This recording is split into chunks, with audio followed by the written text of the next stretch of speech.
Day 1. A small but powerful tremor is shaking the city of Naples, Italy.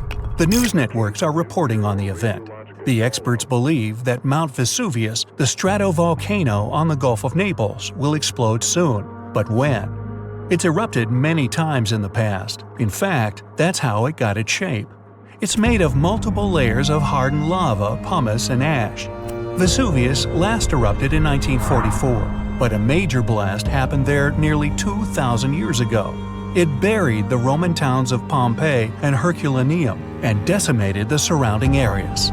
Today, 3 million people live less than 20 miles from the volcano, and 600,000 live in the danger zone. Large eruptions happen every few thousand years, usually after long periods of calm. And the trouble is, Vesuvius is long overdue for its next one. This time, though, the volcano is being watched by the Vesuvius Observatory. It has seismic stations, special GPS arrays, and satellite-based radar to help it measure ground movement. They also have special equipment to test the chemicals found in the gases coming from the volcano. All of this helps the experts work out whether it's about to go off. But will it? Right now, the magma is more than 6 miles from the surface. Things seemed safe yesterday, but now they're about to take a turn for the worse. Day 3. Another tremor comes in measuring 3 on the Richter scale. All the equipment that's installed near the volcano is now going off. The magma is pushing upwards. It's not at the surface yet, but Vesuvius is definitely restless. 2 more tremors follow in the afternoon. They don't feel like regular earthquakes, and geologists can see the difference in their seismographs. Volcanic quakes register about 4 to 5 less on the Richter scale. Now, the experts are sure it's just a matter of days or weeks until the volcano erupts. Some volcanoes can be restless for months or even years before they go off. But that's not how it goes with Vesuvius. Day 4. The ground starts to crack open, as if a giant creature is trapped in the Earth's crust and is trying to desperately get out for some air. Steam escapes from the little cracks in the soil. Certain areas are hotter than others. If you went there, it would feel like you walked straight into an oven, and it would be hard to breathe. Some sheep got too close to the mountain and passed out. When the farmer found them, he almost collapsed too, not from the heat, but from the gases. Carbon dioxide and hydrogen sulfide are being released into the air. The entire area around the volcano smells like rotten eggs, and many of the forest animals are now staying clear. The nearby trees have been absorbing these gases from the soil for days on end now, and they're starting to turn brown. The carbon dioxide levels in the area are skyrocketing, and all the detectors are beeping constantly. Day 6. The tremors are getting more frequent. Experts at the Vesuvius Observatory monitoring the volcano say the quakes are coming from the magma that's being pushed upwards. A few hours later, the national emergency alert goes out. Thousands of local people have around 15 days before the volcano erupts, and they need to evacuate their homes. The 600,000 people in the danger zone start to pack their suitcases and leave in cars and trucks. There's chaos everywhere. But in all that disorder, some people are standing still. They look around, trying to understand what's really going on. A few of them are taking photos of their homes. Others are streaming all the confusion on social media. But the senior citizens are just standing outside, looking at their houses one last time. They hope this is all just a false alarm. It's happened before, but who really knows? Day 7. It was a sleepless night. Plenty of the locals have already left. Some good people from other towns drive to the area to help the residents evacuate faster. There's a massive traffic jam, but everyone expected it. This is why the evacuation started early. Ferries, trains, and buses have canceled their services to help the evacuees. They're all working on a tight schedule to make sure everyone gets out safe without any delays. Some people refuse to leave, but their neighbors eventually convince them to go. It will take 7 days to evacuate everyone, and these people will spread out to other areas of the country, not just to the nearby safe regions. Day 10. More than half of the residents have now left the red zone. After the chaos, there's now silence, and it's interrupted by the eerie sounds of the tremors. Animals are being evacuated too. Many people are now trying to save as many animals from the forest as they can find. Day 16. All 25 of the towns that were at risk have now been evacuated. The red zone is empty. But the tremors are getting stronger, as the volcano is a pressure cooker ready to explode. White smoke rises from the large opening on the mountaintop and the vents on the side. The molten rock moves toward the surface, and the pressurized gases form bubbles, just like the ones you see when you boil food. Suddenly, there are some loud booms, and then an explosion. It's loud enough to be heard thousands of miles away, and the shockwave is felt throughout Italy. Volcanic rock is thrown up into the air. A thick black mushroom cloud forms and expands into the sky. The birds abandon their nests and fly away in huge flocks. The red-hot lava is now spewing out of the volcano like a fountain. As it flows downward, it obliterates everything in its path. Then there's a volcanic landslide. Part of the cone-shaped mountain falls off, and millions of tons of soil and rock break loose from the volcano's side and tumble down. The lava spreads on the slopes, and it slowly slides down into the forest and the farmlands. The plume of ash, pumice, and other kinds of rock has risen so high into the sky that people can see it from Rome. Then the tower of debris starts falling back to Earth. First comes the ash, then chunks of rock. The ash in the atmosphere is so dense that it's hard to breathe. The lava slowly spreads across the area and pulls down all the trees. All the nearby towns are shrouded in darkness and smoke. Buildings collapse, and all around there's a mixture of heated, poisonous gas and rock moving faster than a car. Other rocks and more volcanic ash fall miles away from the volcano, hitting cars and destroying roofs. The sky is completely black as the lava keeps on coming. Slowly, all the nearby towns are submerged beneath the molten rock. Some of the lava even reaches the sea. Gigantic white steam covers the shore where it falls in, and the magma turns black. Now, a weird neon blue fire appears on the slopes of Vesuvius. This is caused by burning sulfuric gases. They're escaping at high pressure from the cracks in the volcano's surface. When they come into contact with the air, they ignite. These blue flames can reach 16 feet into the air. Now, all nearby flights are canceled, and many planes have to change course to reach their destination. Ever since the national alert, no planes have been allowed to fly over the volcano. The clouds of volcanic ash can damage jet engines and other plane components. The water supply is now contaminated by streams of volcanic ash, and it smells unbelievably bad. In just a short amount of time, all that magma has made entire towns vanish. Only the roofs of taller buildings can be seen. After the big and explosive eruption, there are some smaller and quieter ones.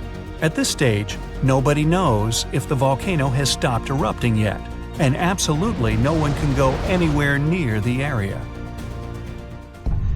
10 years later. Most parts of the red zone are now hidden under hardened but still warm lava, including the ancient site of Pompeii. Some people have started to forget about what happened. Others have begun their new lives elsewhere, and some don't even want to think about what happened to their old homes. But several of them are counting the days until they can go back. 100 years later. You're walking in what appears to be a wasteland of volcanic ash. You suddenly realize that you're standing on top of your great-grandparents' town. Everything is now submerged under a thick carpet of solidified lava. But below it all, just about everything is still intact, completely frozen in time. You're walking through a bustling town near the Bay of Naples. It looks full of life, energy, and healthy food. Look at these flatbreads that might have been ancient pizza, no less. The people of Pompeii are living their best lives. But all of that comes to a fiery halt in 79 CE. That's when Mount Vesuvius, that unassuming mountain looming over the city, decides it's time to make history. And the result is a tragic story that archaeologists are still piecing together 2,000 years later. Now, if you think Pompeii was some boring, dusty old place, well, think again. This was a lively, buzzing town. There were farmers bringing in fresh produce, merchants selling their goods, bakers cranking out bread, and pizza-like flatbreads. and gladiators gearing up for fights in the amphitheater. The people of Pompeii loved decorating their homes with frescoes, mosaics, and statues, and food was a big deal. Pompeii was home to some of the earliest restaurants, called thermopylae, where people could grab hot meals on the go. But let's get back to the fateful day when this beautiful, simple life ended. The saddest thing is that the people of Pompeii had warnings, they just didn't know it. Around 4 days before Vesuvius erupted, there had been minor tremors, but the locals were used to earthquakes. They had a massive one in 62 CE that destroyed lots of buildings, but they rebuilt the town and kept living there. No one thought, hey, maybe that giant mountain is the problem. So by the time 79 CE rolled around, Pompeii was back to normal, or so they thought. Now it's the morning of the eruption, just another regular day. People are working, shopping, and chilling in the baths. And then, out of nowhere, Vesuvius erupts. It was a catastrophic explosion that shot a plume of ash, gas, and rocks 20 miles into the sky. Pliny the Younger, a Roman writer who watched this disaster unfold from across the bay, wrote that it looked like a pine tree of fire and smoke rising into the heavens. Suddenly, it began raining with ash. First it was a drizzle, then it started coming in buckets. Gray, heavy rain that didn't let you breathe. Then hail began falling from the sky. But it wasn't hail. Those were pumice stones, light chunks of volcanic rock. They were smashing roofs and windows and piling up in the streets. That's when people started panicking. Some of them decided to escape, so they ran from the town. Others thought the walls of their homes would protect them. Well, they didn't. Soon things turned even worse. The ash had covered Pompeii's streets, and buildings were collapsing under its weight. But the real nightmare came early the next morning. Pyroclastic flows, a fatal avalanche of superheated gas, ash, and rock that was racing down the side of a volcano at more than 200 miles per hour. The heat alone, around 1,000 degrees Fahrenheit, instantly finished the life of anyone who ended up in the way of the flow. When the pyroclastic flows hit Pompeii, it was, unfortunately, game over for the town. Those who decided to stay in the city didn't stand a chance. The people were trapped so quickly that their bodies were left frozen in their last moments, some shielding their faces, others holding loved ones. In one bakery, archaeologists found the skeletons of 3 people who'd stayed behind. They thought the oven's stone walls would protect them. But those just weren't strong enough to resist the elements. When the eruption finished, Pompeii was covered with 20 feet of volcanic debris. What archaeologists eventually found when they uncovered the town was both mesmerizing and terrifying at the same time. Because Pompeii was buried so suddenly, everything remained preserved: homes, streets, art, food, and even people.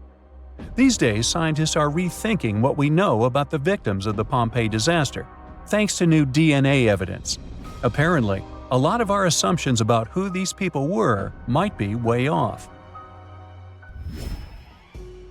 A recent study by researchers from the US and Italy has shaken things up. They found that some of the victims, who they assumed were family members, weren't related at all. On top of that, the gender of some individuals was misidentified. The researchers believe that older interpretations were influenced by modern ideas about gender and relationships, which might have clouded the actual history. One of the study's co-authors from the University of Florence pointed out that conclusions based on limited evidence often reflect the biases of the time. Back then, researchers had to rely on the physical appearance of casts to make their guesses. Now, with DNA evidence, the story looks very different. Let's look at the case of the so-called family found in the House of the Golden Bracelet, which was discovered in 1974 on a Pompeii hillside. This group of 4 victims was named after an elaborate piece of jewelry was found on one of them. Based on the cast, one of the figures, who was holding a child, was assumed to be a mother. But the DNA results revealed this person was, in fact, a man. Even more surprising, none of the individuals were related, as scientists thought previously. Not surprising, given the extreme confusion and terror the people experienced as they desperately took shelter anywhere they could. Another interesting finding involves a pair of victims once thought to be sisters or a mother and daughter. DNA evidence now suggests that one of them was biologically male. Altogether, the researchers have analyzed the remains of 14 individuals for this study, and this is just a small portion of more than 1,000 victims of Mount Vesuvius' eruption that have been found so far. Archaeologists in Pompeii have also made one more discovery. Look at this figure. Initially, everyone believed that this man had been crushed by a massive boulder, a stone block that might have been part of a door frame during the eruption. His skull, with its mouth open as if in a final gasp, was found near his body. He was probably trying to escape all the chaos when it happened. But new evidence suggests that wasn't the case. His demise was likely the result of asphyxiation from a pyroclastic flow. For a long time, people thought Vesuvius erupted on August 24th. That's what some evidence seemed to suggest. But over the years, archaeologists started finding evidence that pointed to a later date. For example, they found graffiti dating back to late October and food remains, such as pomegranates.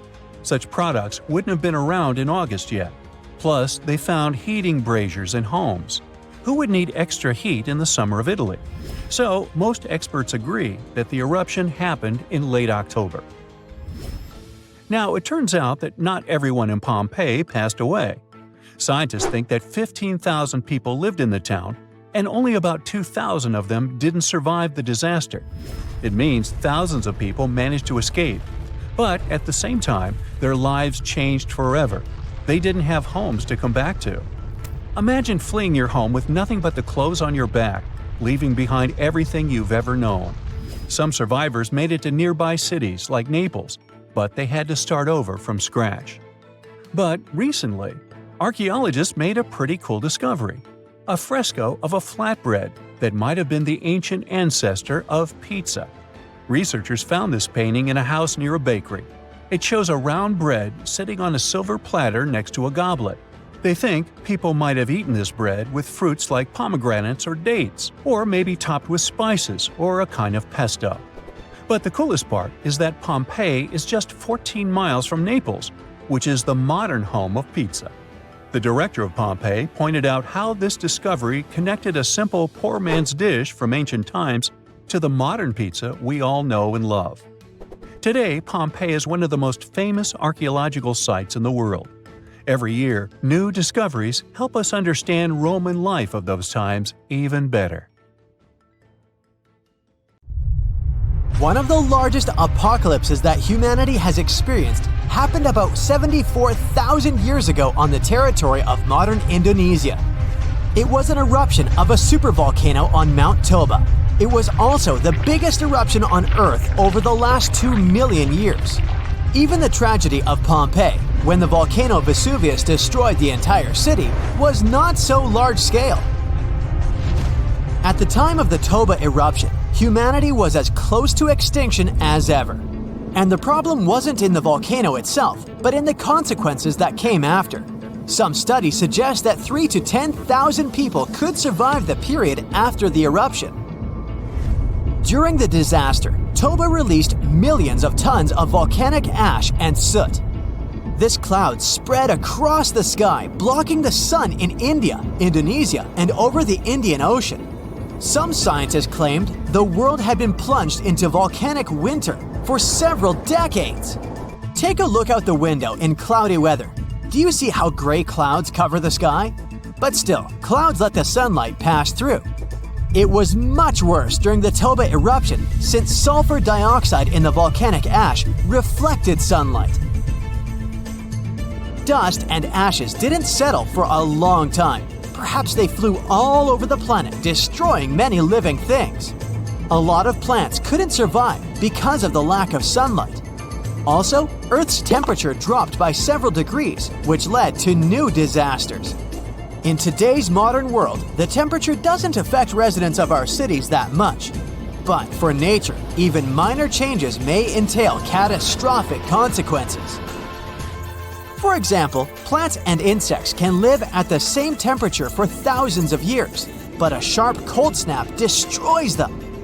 This leads to the fact that almost all animals don't get enough food to feed their offspring.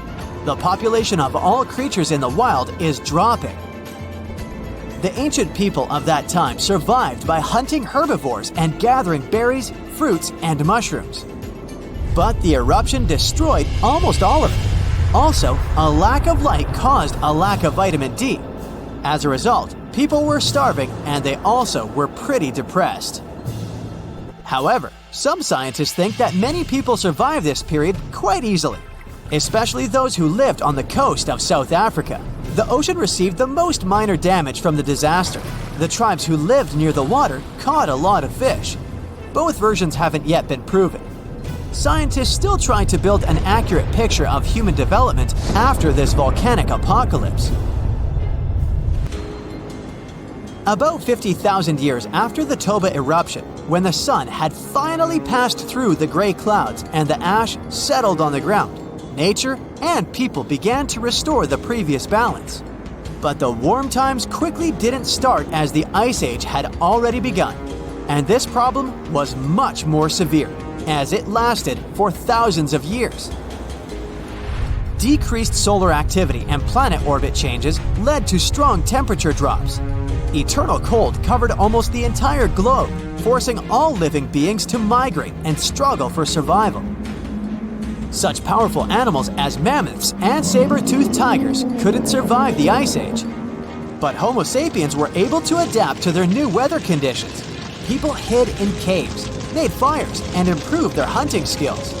Therefore, in a sense, the Ice Age made humanity stronger. In the modern world, such weather can cause significant problems for the global economy and create financial crises worldwide. The last period similar to the Ice Age happened at the beginning of the 19th century. Mount Tambora in Indonesia exploded and released millions of tons of pumice, soot, and volcanic ash into the sky.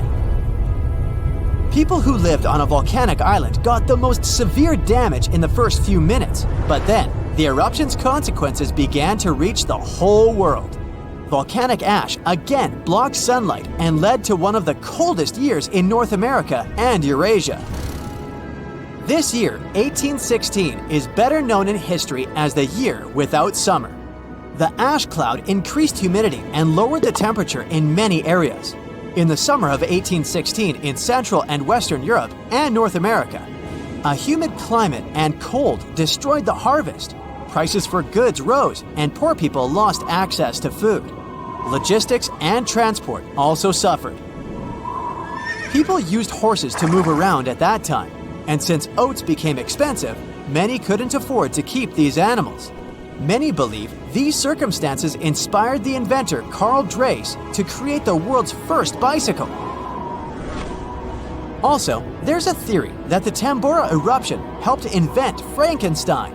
Several writers, including Byron and Shelley, gathered in a villa in Switzerland where they began to write fantastic novels. Bad weather and rain outside the window inspired Mary Shelley to write a story about Dr. Frankenstein and his monster.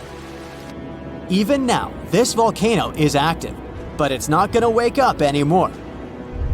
But if it happens again, will we be ready this time? Most likely, there will be fewer consequences since we have technologies, big incubators, and greenhouses where we grow livestock, vegetables, and fruits. Of course, winter will provoke a crisis all year round, but we can easily survive it. In the 1930s, another disaster occurred, but this time it was caused not only by nature, but also by people. At that time, many countries were heavily dependent on crops. Vast territories were sown with them. People were engaged in excessive farming. Therefore, when a severe drought began, the soil was quickly depleted. The ground ran out of nutrients necessary for the growth of wheat and corn. This led to the fact that the top layer of soil was turned into tiny dust. Then, west-easterly winds hit such states as Colorado, Nebraska, Texas, and Oklahoma. They rose the dust into the air and formed thick clouds. This period is considered the most challenging time of the Great Depression. It's the Dust Bowl. It lasted 8 years and forced many people to leave their homes and move to other states. Dust storms got so strong that they blocked the sun in Washington, D.C. Whole cities were covered with rain from sand, which caused problems with breathing. Even the captains of ships sailing in the Atlantic Ocean reported polluted air. Powerful earthquakes, supervolcano eruptions, floods, fires, and hurricanes swept whole species of animals off the planet. But a human has always survived in the most challenging conditions, so don't worry about the next global catastrophe. People will handle it. We hope so. But what if some global catastrophe happens? For example, a huge meteorite falls or the atmosphere gets poisoned. In this case, it'd be best to find a remote island or fly to the moon. The main thing is to have the opportunity to return. After all, sooner or later, the apocalypse ends and Earth will be as good as new. Probably. Another option is to live in an underground bunker with large reserves of food and oxygen. About 8 billion people are living in the world. For humanity to prosper again after the apocalypse and restore its population, 1 to 500 people will be enough. There have been cases in world history when small tribes numbering a few hundred people have lived for centuries and even millennia. However, to do this, you'd have to leave megacities. Big towns only import food. They're heavily dependent on farm fields and crops. During some global catastrophe, no one would give food to the cities. Hunger would lead to complete chaos. To live well, people would need to escape from their towns and repeat the practice of those who lived in the early Neolithic period. It was about 12,000 years ago, just after the end of the last ice age. People at that time lived separately in small villages. The population of each of them was from a couple of hundred to 1,000 people. They lived independently, provided food, and made big families. In fact, it's not such a bad option after the apocalypse to grow vegetables on a small farm, eat healthy food, and enjoy nature. This is not some hypothetical situation or fairy tale. The Vesuvius supervolcano that erased the city of Pompeii may wake up again and destroy many other towns built near the mountain. And to understand what consequences humanity would face if it wakens this time, it's smart to know what the eruption did 2,000 years ago with the ancient city. So Pompeii was a thriving city in the Roman Empire, located just 5 miles from Vesuvius on the west coast of Italy. It was a resort where the noblest and richest people rested. They walked along cozy streets, lived in beautiful villas, and had fun beside fountains. The soil in this region was fertile since the ground around the volcano had a lot of useful elements. Olives and grapes from Pompeii were sold throughout the empire. About 12,000 people lived in Pompeii by the time of the eruption. It seems not so much compared to modern standards, but it was considered a big city in those days. The catastrophe began unexpectedly in 79 CE. At first, everyone felt the ground tremble. Birds flew away from the volcano as far as possible. There was tension in the air because of the impending catastrophe. The volcano started to release thick smoke, soot, and ash. There was so much of it that soon it obscured the sky over the city with a heavy gray cloud. Vesuvius spat out gases, rocks, and dirt. Hot ash polluted the air and made it difficult for people to breathe. Locals couldn't see inside this gray haze. And then it started raining heavily. The water mixed with ash and soot and fell on Pompeii. Roofs of houses broke under the heavy weight of mud. Streets, fountains, alleys, and squares were hidden under millions of tons of soot. The next day, the destruction continued with renewed force. There was an explosion of hot gas and crushed rock at the top of the mountain. A devastating blast wave at a speed of 100 miles per hour dispersed in all directions and vaporized all the trees in its path. When the wave reached Pompeii, it turned the city into ruins. On the second day, the eruption stopped. By this time, the great town had been lying under a thick blanket of ash. By the way, this type of eruption is called an explosive one. But when lava flows out of a volcano and causes a fire, this is a quiet eruption. The last time Vesuvius erupted was in 1944, but even today, it's still one of the most dangerous volcanoes in the world. But nobody's afraid of it. 3 million people live around the mountain, about 20 miles from the crater. If the volcano wakes up, it could be one of the most enormous cataclysms in the modern world. Pompeii was destroyed almost 2,000 years ago. Since then, science and technology have advanced a lot. We're planning to colonize Mars someday. We've created a metaverse, but so far, we're still powerless before the forces of nature. An erupting supervolcano can destroy nature around it and cause technogenic catastrophes in big cities. The phone lines would be overloaded and people wouldn't be able to call their loved ones or the rescue services. There would be big traffic jams on the roads. Panic would spread throughout the streets. Fires would start because of falling hot soot. All flights would be canceled, and locals would have to hide in airports, supermarkets, and the subway. A large gray cloud would obscure the sun and make the air hot. The only thing that can help us in such a situation is a preliminary warning about the upcoming eruption and good preparation. So if the disaster starts while walking on the streets, you should take shelter in a car or building. It's better to buy a dust mask in advance that allows you to breathe freely. If there's no mask, cover your nose and mouth with any cloth. If you stay at home, close all doors and windows so volcanic ash can't get into your apartment or home. These incandescent particles can easily set fire to a carpet or curtains. Put wet towels under the door sills. If you need to go outside for some reason, wear a suit covering your body completely. Don't forget about the protection for your eyes.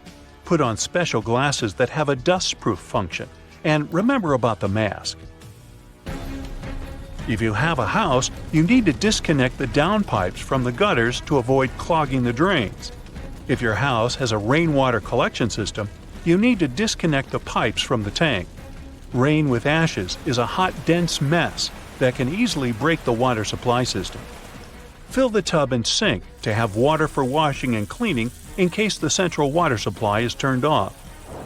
Set the lowest temperature on the fridge and freezer. Your food will be stored much longer if electricity is shut down in the city. Go to a room without windows above ground level and wait for a message from authorities on the radio or TV. Keep the receiver close to you so you don't miss anything important. The device must have a full charge, a strong body, and a powerful antenna. Here's an excellent option for survival in the ash apocalypse. The eruption is intensifying, and you hear on the radio about the evacuation. At this point, you need to calm down and follow the instructions from rescuers. Collect a bag at home with food, water, and medical supplies. Your emergency kit should include flares, maps, a first aid kit, sleeping bags, flashlights, a fire extinguisher, a portable phone charger, car tools, and a few charged batteries. You should always have a filled gasoline canister if you live near an active volcano. Going to the gas station is not a good idea during the evacuation. You can get into a long traffic jam and spend too much time in it. If you don't have a car, ask your friends for help or pay someone for a ride. It's possible the city administration would organize buses for evacuation. You would find out about it through the radio. In any case, before leaving the house, don't forget to turn off the gas and electrical devices and shut off the valve with the water supply to prevent your home from a gas leak or flooding. So, you're driving a car. The authorities must announce the plans for evacuation. Don't go off the route because some roads can be blocked.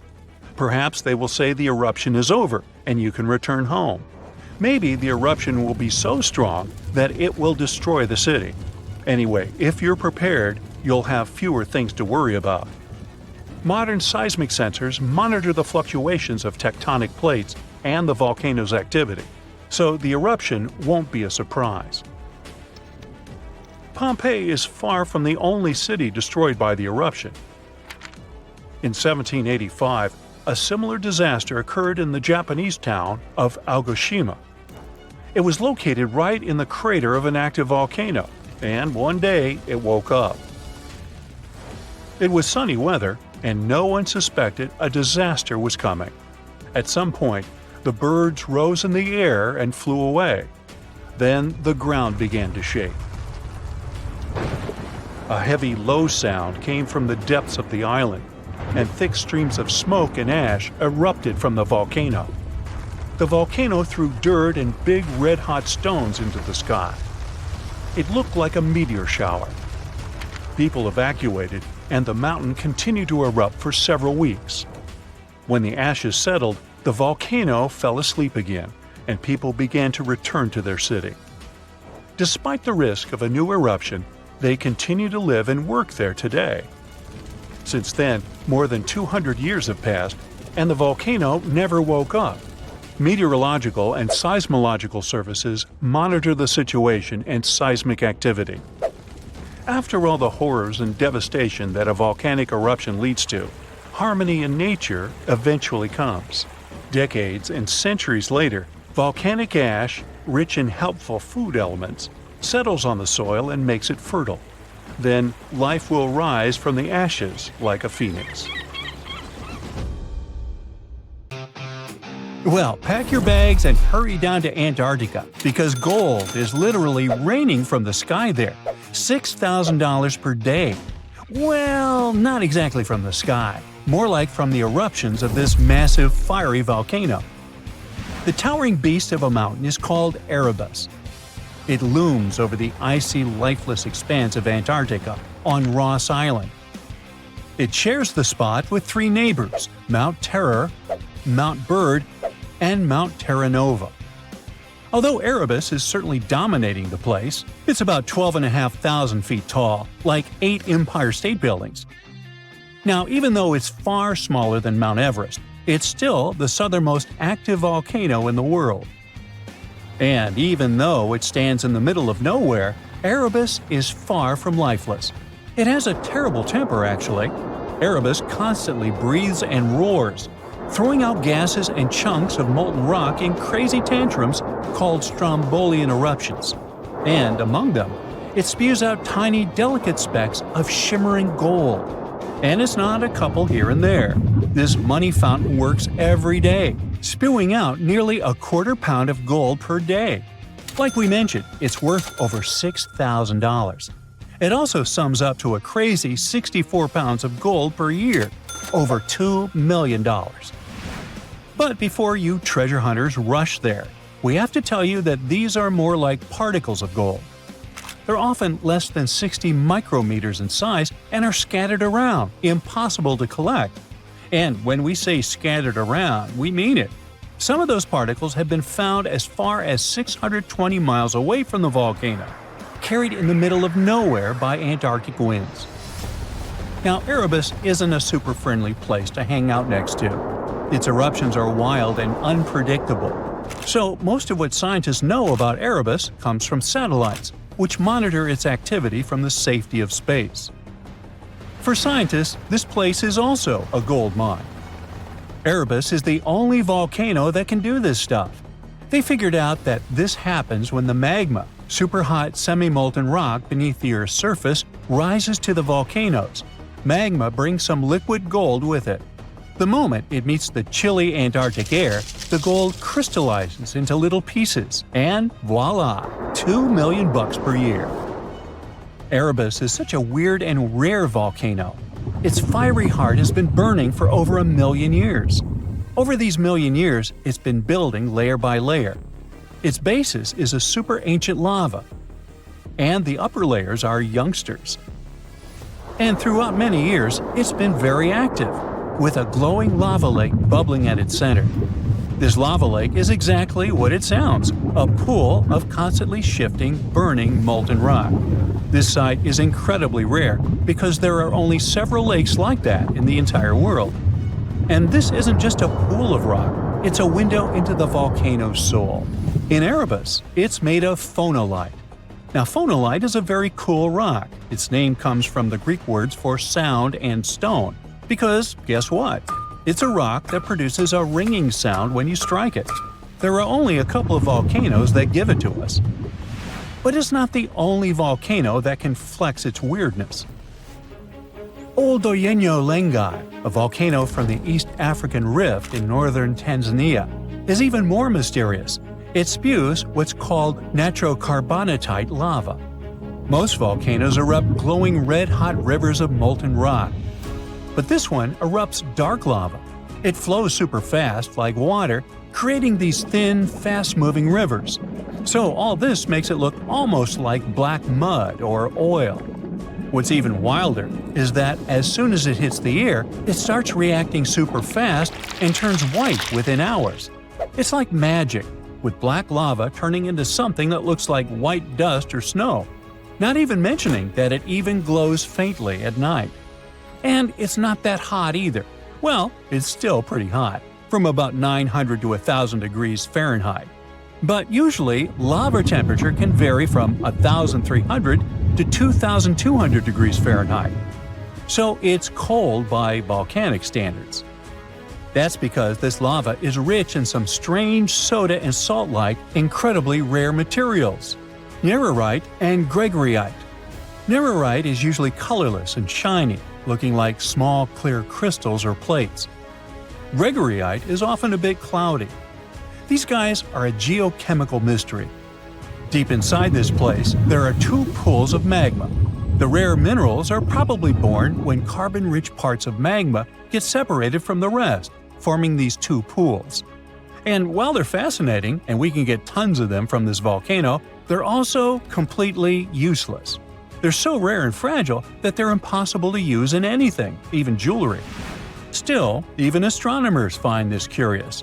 If there are planets out there that are rich in carbon instead of oxygen, like Earth, these minerals could be quite popular there.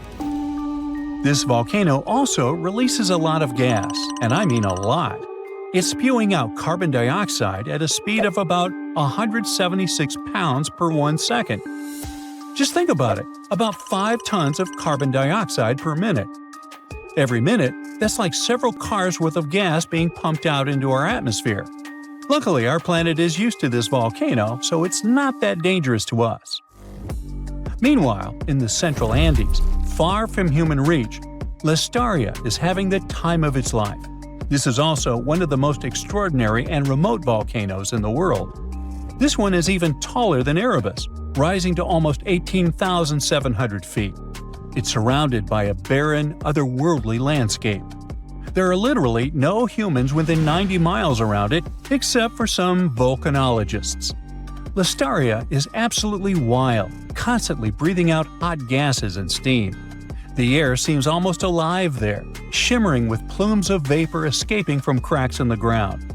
These vents, called fumaroles, are more than just hot steam. They're basically chemical labs. They spit out tons of various gases, all of which react with the air and rock around, and what's left behind is something otherworldly. It's like someone spilled a painter's palette: bright yellows, fiery oranges, and rusty reds. But the wildest part are molten sulfur rivers, streams of bright yellow liquid bubbling and flowing down the sides of a volcano. Some of it is still burning, darkening, like some sort of weird s'mores. All that because the sulfur is getting heated to its melting point by the intense heat below and turns into a thick, glowing liquid. Then it starts flowing, cooling, and hardening. You can't tell if you should be fascinated or disgusted by this sight. And if that's not enough to make you feel like you're on another planet, the place itself is just as extreme and crazy. Lastarria is perched high on the Altiplano, at the edge of the Atacama Desert, one of the driest places on Earth. Pretty much no rain, and temperatures can plummet to minus 11 degrees Fahrenheit. At least some volcanic ash enriches the soil, so there are some hardy plants here and there.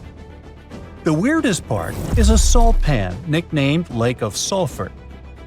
It's fed by those sulfur rivers. It shimmers with minerals all along its shores. This lake used to be way higher in ancient times, but now it's just a shadow of its former self. Thousands of years ago, it witnessed a catastrophe of unimaginable scale. The southeastern side of the volcano, a huge part of it, crumbled and fell in an instant. the ground just gave way, and an avalanche of volcanic rock and ash thundered down the slopes. The landslide raced at terrifying speeds, faster than the fiercest storm, tearing apart everything in its path. It tumbled for 5 miles. When the dust settled, all that was left was a massive scar about half a mile wide. We learn this story from the debris around the place. Ash, pumice, and lapilli all are the shattered remnants of the volcano itself, lying now at its base. The story of Pompeii is complete chaos as is, but to add a little fuel to this fire, we dug up some groundbreaking facts, and I mean that quite literally. Hear me out.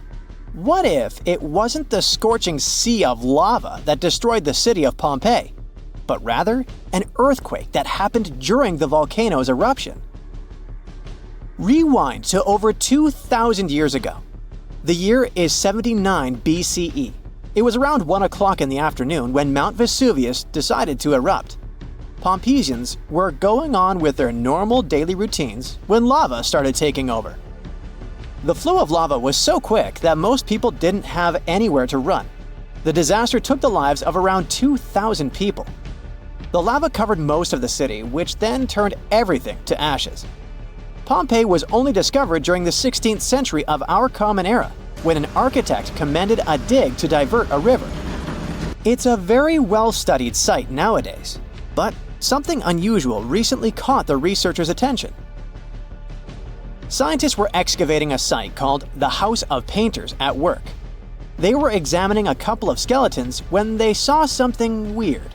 The skeletons probably belonged to 2 men around the age of 50. The analysis showed these men had survived the first surge of lava in the city. But they didn't make it out due to this second unexpected part, the earthquake. The men probably took shelter at the House of Painters at work, but the walls crumbled down when the earthquake hit. The men were found in a protective posture, like they were trying to shield themselves from something that was going to fall above their heads. Plus, these skeletons were not found under the layer of volcanic ash, but on top of it, proving that they really did survive Vesuvius's sea of lava. It turns out this is not as rare as it seems. A volcanologist explained that the seismic activity during the eruption really made things worse in Pompeii. He said that this seismic chaos probably influenced the desperate choices of a lot of Pompeians in their final moments. This is not the first time the world heard of a possible earthquake in Pompeii. A guy named Pliny the Younger, who escaped the disaster and witnessed the whole thing, beat these scientists to it in his famous letters. Pliny the Younger was a lawyer and an important person back in ancient Rome. He was an eyewitness to the whole Pompeii disaster, and he wrote in one of his letters that the eruption was followed by a trembling of the earth. Researchers do agree that something never added up. Pompeii is known to have really well-preserved skeletons since the ashes kind of played an important role in preserving them. But the buildings were in horrible shape, making it hard to reconstruct the entire city as it once was.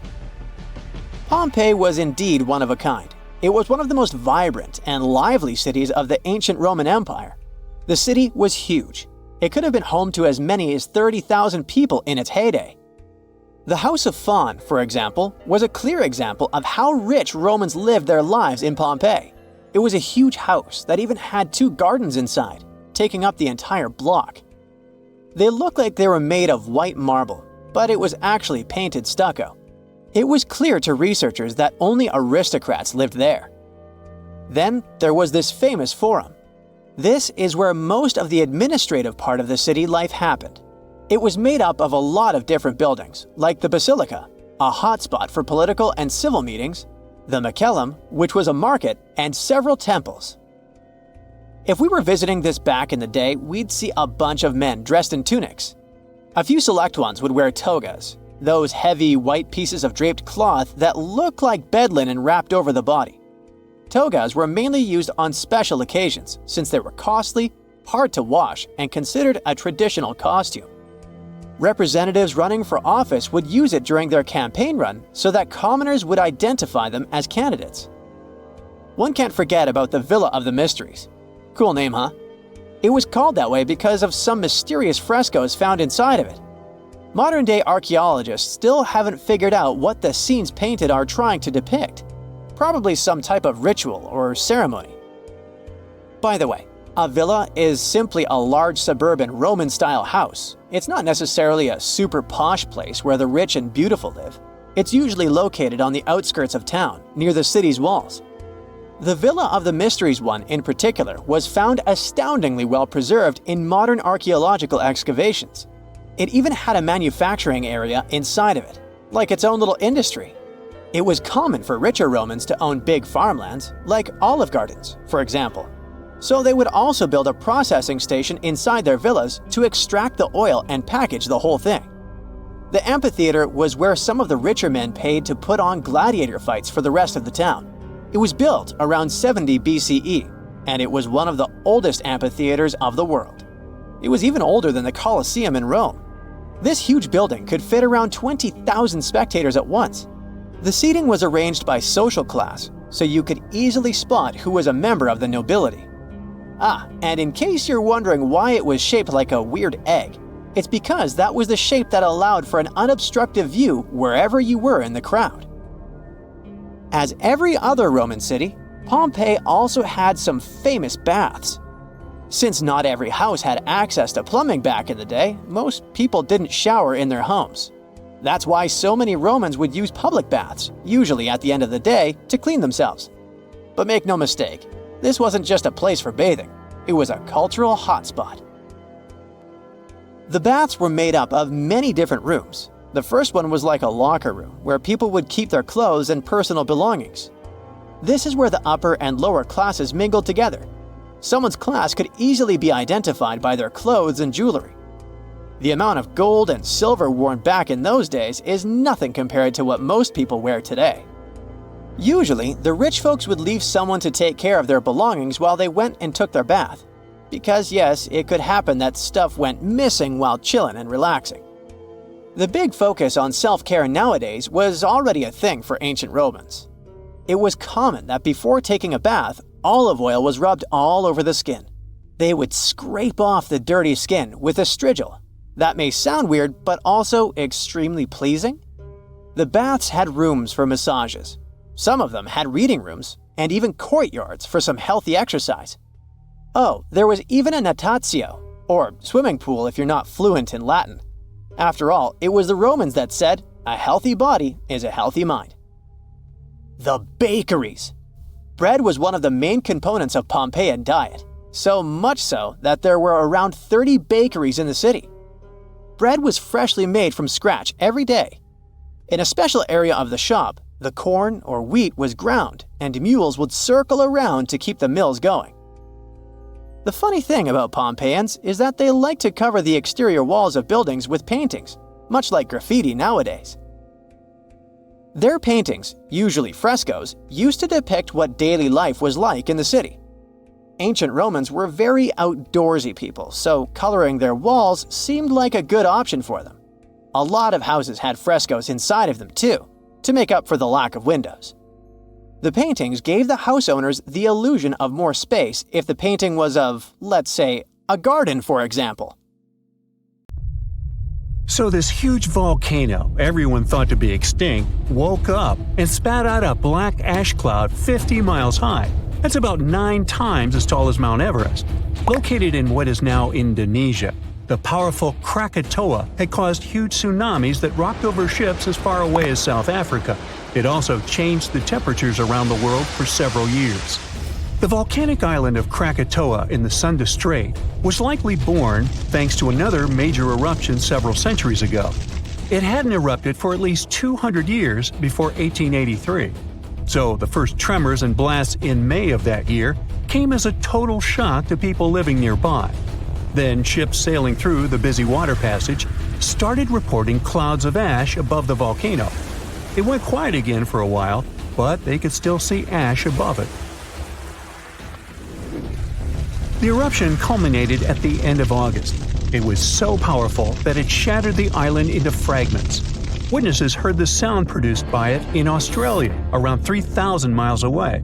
They described the noise as the roar of heavy cannons. Some say it was the loudest sound ever heard. During the next 5 days, the pressure wave from the eruption traveled around the globe 3.5 times and was seen on barographs on different continents. Hot avalanches of ash spread down the volcano as far as 25 miles away at crazy speeds. They ruined the surrounding islands and took 36,000 lives. Tens of thousands more drowned in tsunamis that happened after the volcano had collapsed into the caldera. Over 100 coastal villages on Java and Sumatra were completely wiped out. All this made the waking up of Krakatoa one of the most devastating in the entire recorded history. The Earth's crust is like a giant puzzle, made up of massive pieces known as tectonic plates. These plates are constantly sliding against each other over the mantle, which is the molten layer beneath. Indonesia is right in the middle of the so-called subduction zone. Here, the Indo-Australian plate collides with part of the Asian plate as it moves northward. As the oceanic plate dives down, it gets heated up, and you've got the perfect recipe for a volcanic hotspot. Krakatoa had 3 peaks, each serving as an exit door for a massive magma chamber beneath it. During a previous eruption, debris blocked one of these exits, and the pressure built up beneath. When Krakatoa finally blew its top, the blast split the magma chamber wide open. The eruption led to a so-called volcanic winter. Krakatoa had sent 6 cubic miles of rock, ash, and debris into the atmosphere. They created a thick veil that surrounded the Earth. The particles scattered sunlight, and the troposphere below cooled down. The effect stayed strong for several years. The Northern Hemisphere experienced colder-than-average temperatures, and in some regions, summer temperatures didn't rise to typical levels. Southern California received a record amount of rainfall in the months following the eruption. The sky became darker in different parts of the world for years afterwards. The sunsets, for many months, turned into a spectacular show of red and orange. One astronomer supposed it was the source of the inspiration for The Scream by Edvard Munch. The painting shows exactly what the sky over Norway looked like after the eruption. It also produced a rare type of halo called Bishop's Ring and a volcanic purple light at night. For several years after Krakatoa had blown up, the moon looked blue and sometimes green. That's because some ash clouds were full of particles large enough to scatter red light, only letting other colors pass. Someone even witnessed lavender sun and night-shining clouds. Krakatoa became the first scientifically well-recorded and studied eruption of a volcano. Between the moments the first clouds of ash were seen by a ship passing by and the disastrous eruption, scientists managed to organize geological expeditions. They studied the volcano and gathered samples of volcanic rocks. It became useful for understanding volcanic activity. Krakatoa was sleeping tight until the 1920s, when some locals noticed a column of steam and debris spewing from the collapsed caldera. Within weeks, the rim of a new cone sprang up above sea level. After a year, it was a small island named Child of Krakatoa. It continues to erupt, but fortunately without serious consequences so far. In April of 1815, Mount Tambora unleashed a massive eruption, wreaking havoc on the Indonesian island of Sumbawa. It destroyed homes and claimed 10,000 lives. Another 80,000 perished because of diseases that spread in the aftermath. The following went in history as the year without a summer. Cold, wet conditions wrapped Europe and North America in an unexpected chill. It became the coldest in at least 250 years. In the summer of that year, the temperatures dropped the most. Crops didn't grow, livestock didn't survive, and famine took over Western Europe and North America. New England had snow and terrible frost in the summer months. Food prices went up. Oats for horses became a luxury. Some people say it even inspired the invention of the bicycle in 1817. Scientists used early data and climate models to see if it was all because of the Tambora eruption. They compared the data to similar years. They showed that precipitation was around the same, but the temperatures were much warmer. When they introduced the volcano into the scenario, they got the exact data for the year without summer. They say that a powerful volcanic eruption like that one increases the likelihood of extreme cold by up to 100 times. The explosion of the Toba supervolcano on the island of Sumatra around 74,000 years ago became the Earth's largest volcanic eruption in 28 million years. Parts of Indonesia, India, and a slice of the Indian Ocean got a cozy blanket made up of 6 inches of volcanic debris. It spat out a volume of rock comparable to almost 3 million Empire State Buildings. The crater it had left behind is still seen from space. All the ash and volcanic gases that sprang into the atmosphere because of the eruption partially blocked the sunlight. A severe volcanic winter began and lasted for 6 to 10 years. Some anthropologists see a connection between the Toba eruption and how limited modern humans are when it comes to genetic variety. Around 74,000 years ago, exactly when the Toba erupted, there was a population nosedive. That's why all modern humans trace their roots back to a tiny group of survivors. The Toba catastrophe theory proposes that most early humans in Europe and Asia didn't make it through the post-eruption climate chaos. Instead, a lucky, genetically limited bunch found their safe haven in Africa. But archaeological and paleoclimate records disagree with this theory. Benjamin Black from Rutgers University and his team set out to crack the code and discovered a hidden paradox. Maybe we were peering through the wrong climate lens. They ran 42 different climate model simulations, varying the magnitude of volcanic emissions, time of year of the eruption, background climate state, and eruption column height to see what climate disruptions the Toba eruption might have caused. There was a significant drop in temperatures in the northern hemisphere in the first year after the event, up to 18 degrees Fahrenheit.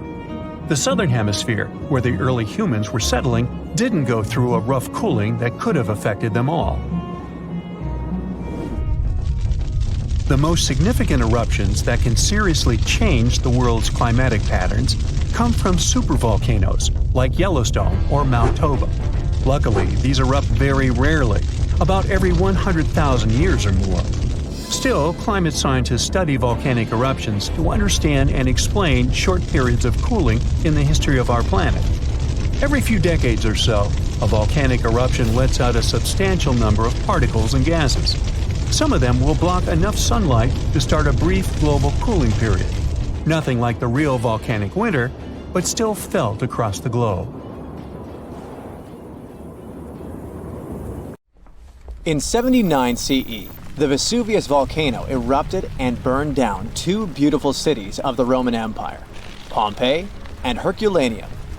Many of you have probably heard about this tragic story. However, few people know that in the middle of the 18th century, archaeologists discovered ancient scrolls from that time amongst the ruins of Herculaneum. For any scientist or historian, such a discovery is a treasure trove that offers insights into the thoughts and lives of people from over 2,000 years ago. However, the problem was that 1,800 scrolls were found in very poor condition, singed by the heat of the volcano, coated in ash and soot. They had become hardened black lumps. Brittle as coal, any careless movement could destroy them. Scientists were aware that invaluable knowledge from an ancient Roman library was concealed within, and endeavored to decipher the texts. One method was to cut the scrolls in half and scrape off the thin layers of solid dust and ashes. Then, the researchers created a special machine that could slowly unroll the scrolls. They managed to read a few words, but unfortunately, such methods damaged and even destroyed some of the artifacts. In those instances, archaeologists could only wait for advancements in technology that would allow them to unfold and read the scrolls. And finally, this day has arrived. Artificial intelligence has now enabled researchers to decipher texts written 2,000 years ago, even though the inscriptions on the scrolls were charred and nearly illegible. Initially, scientists scanned the scrolls and created high-resolution digital models. This process allowed specialists to identify the areas where ancient ink had altered the texture and shape of the papyrus fibers. In the regions where ink was applied, the papyrus was slightly thicker and contained a higher level of carbon. the key component of the ink. The researchers developed a machine learning model capable of detecting these subtle details within the papyrus. They uploaded thousands of 3D images of the scrolls to the internet, inviting people to collaborate with AI in decoding the text. During the early stages, the system occasionally made errors, making human assistance essential. To incentivize participation, scientists and investors from Silicon Valley offered $1 million to anyone who could successfully decode the texts. This initiative significantly accelerated the process, resulting in the deciphering of several passages from the ancient works. Fragments of the first transcripts are like a blog about how to enjoy life. The author of the scroll, Philodemus, was a follower of the Greek philosopher Epicurus, who considered pleasure and luxury the highest goal in his life. So, Philodemus thought so too. We do not right away believe things that are scarce to be absolutely more pleasant than those which are abundant. It feels as if it was written by some modern influencer talking about a detox program or a diet. It seems that people who lived 2,000 years ago were almost the same as modern ones. Philodemus was apparently a wealthy man, because he lived in a villa that may have belonged to Julius Caesar's father-in-law. In his works, the author criticized the Stoics, who couldn't say anything about pleasure at all. Philodemus was such an ardent fan of Epicureanism that one of the scientists compared him to a guy who collected albums from only one band and nothing else. Several hundred Herculaneum scrolls remain unread. Scientists believe that they may contain works by Aristotle, Homer, Sophocles, and the Stoics. Fortunately, with modern AI technologies, the decryption process will go on much faster. But how did historians and linguists decipher ancient texts in the past centuries? It was actually a very difficult mental job. Let's say you found an ancient slab in the 19th century somewhere in Greece. To understand what was written there, you'd have to compare it to several other deciphered plates with similar writings of that era or similar languages. Letter by letter, symbol by symbol, you'd be deciphering ancient writings for several months or even years to figure out, say, the recipe for ancient mashed potatoes. Fortunately, with the development of computer technology, those days are long gone. Now, all ancient scrolls can be scanned and uploaded to a database on a computer. You may not even have to decipher the text for a long time if the computer finds a match of characters in other ancient manuscripts. But even if you have a perfectly preserved piece of papyrus or an ancient book where all letters are visible, this doesn't mean that you and AI will be able to decipher it. One of the most famous encrypted texts is the Voynich manuscript. This work, which consists of 240 colorful pages, was acquired by Polish bookseller in 1912. He found that book intriguing because of astrological symbols, unknown plants, and unusual human figures drawn on its pages. And all this was accompanied by handwritten texts. The author had beautiful, clear handwriting, but the language of the book is still unknown. Someone wrote this art book around the beginning of the 15th century and divided it into 6 sections devoted to botany, astronomy, biology, cooking, medicine, and cosmology. Many scientists and linguists have tried to decipher the mysterious drawings with inscriptions, but no one has gotten reliable results. Even AI couldn't help this difficult task. Some believe that this book is dedicated to science, and others believe that it contains knowledge about witchcraft. Perhaps it's a mix of science and magic.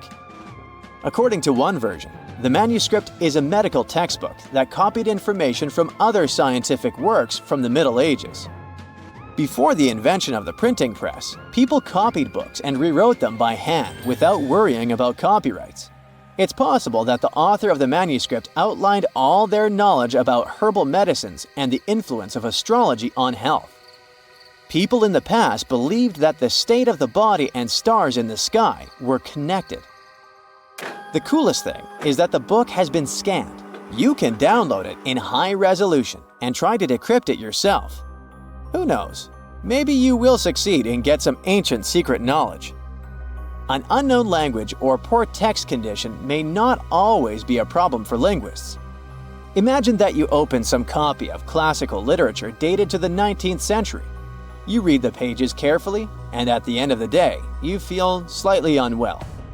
You read the book every day and feel worse and worse. At some point, you go to the hospital, and doctors tell you that you've been poisoned. Yeah, sometimes working with old books can be literally dangerous for your health. There are even catalogs of poisonous books in the world. They are toxic not because someone intentionally sprayed them with poison to hurt the reader, but because people wanted to make books look more colorful. Recently, 2 such books have been withdrawn from the National Library of France because of their bright green covers. The pages were ordinary, but the hardcover could have been coated with arsenic. The mass production of books took place in the 19th century. Book publishers wanted to release as many copies as possible, so they used not expensive leather covers for them, but cheaper fabric options. To make a book attractive to customers, they painted them in bright green, yellow, red, and other colors. They got the green color of the cover thanks to the bright pigment created from copper and arsenic. It was a very cheap dye, but brighter than other dyes containing copper carbonate. An arsenic dye was used not only for books, but also to create candles and wallpaper. The problem was that the dye's pigment decomposed quickly and released toxic carcinogenic fumes. Arsenic caused severe health problems. People calmly lived in their homes and couldn't understand what was happening to them. The same thing happened to many readers of that time. It was only by the end of the 19th century that people stopped selling toxic items. Now, to read a poisonous book, if you want to do it that is, you have to wear gloves and a protective mask. And after work, wash your hands thoroughly. This is a real human brain. Well, it was, until a hot cloud of ash turned it into glass. This crazy transformation happened almost 2,000 years ago, when Mount Vesuvius decided it was a good day to erupt and destroy cities like Pompeii, Atlantis, and Herculaneum.